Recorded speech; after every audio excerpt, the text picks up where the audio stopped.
Rabbi Mendel Futerfas. Rabbi Mendel Futerfas, very well-known Chabad Chassid. Here I have pictures of him.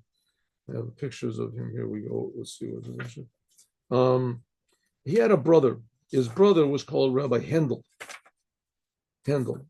When this Rabbi Handel went over here is Rabbi picture of Rabbi Mendel Futerfas. See,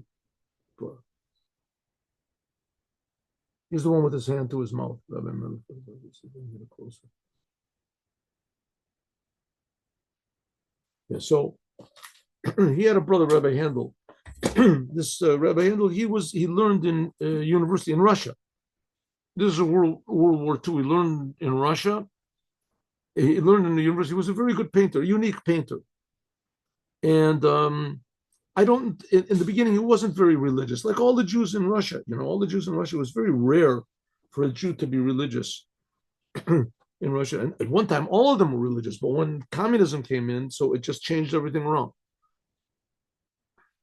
So he had a wife and two children, Jews. They were all Jews, and he served in the Russian army. He got wounded. That's a pretty traumatic experience in itself. And he got out. He went home. He discovered that his wife and his two children had been murdered by the Nazis, and so he was very depressed. And this continued for a long time. Now, he was very close with his brother, even though he was not, at the time, he was not religious, and his brother was, Rabbi Mendel was. But so his brother suggested that he write a letter to the Lubavitcher Rebbe, telling about his condition, and that, it wasn't good. He wasn't painting. He wasn't happy. He wasn't functioning. He had basically given up on life. So wrote a letter to the Rebbe, Lubavitcher Rebbe. And the Rebbe wrote him back.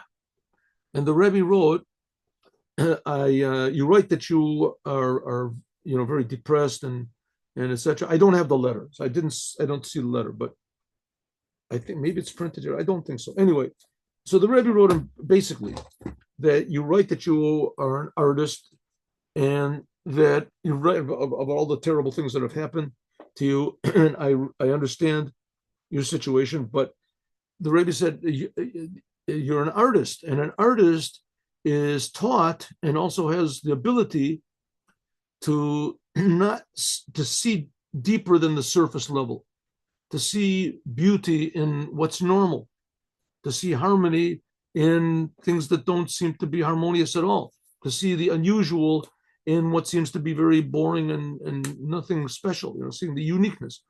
So the same thing with your life. You have to look deeper into everything in your life and to not be affected only by the external. Look deeper into life. See the beauty, the good things, the things that only an artist can see. And that'll change your attitude. And he did, and it worked. And he became an observant Jew. He became a Chassid Chabad. And he was by the Rebbe's Farbrengens. You can see earlier Farbrengens of him. He would stand in back of the Rebbe, and he would conduct all the Chassidim would sing. He would conduct them. But it's a message to us as well. It's very, very, very practical advice that the Rebbe gave to him, that we have to not see the world from its face view. That's what the Rebbe is trying to teach us. That's the whole idea of Chassidut, to not look at things superficially, but to see the goodness inside of everything. And the Rebbe is telling us that the goodness is certainly there, and it's just waiting to come out, and Mashiach will bring it out. And Mashiach is certainly going to come. So we have to realize that even if we don't see the good which is in everything, like Rabbi Mendel's brother, but it's there and we shouldn't give up on it. Have a good day with Mashiach now. See you all, God willing, on Sunday, Yom, at 8:15.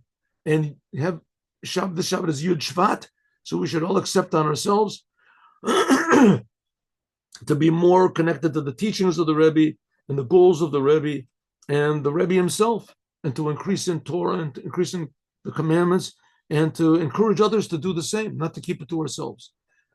Shalom uvracha, Mashiach now.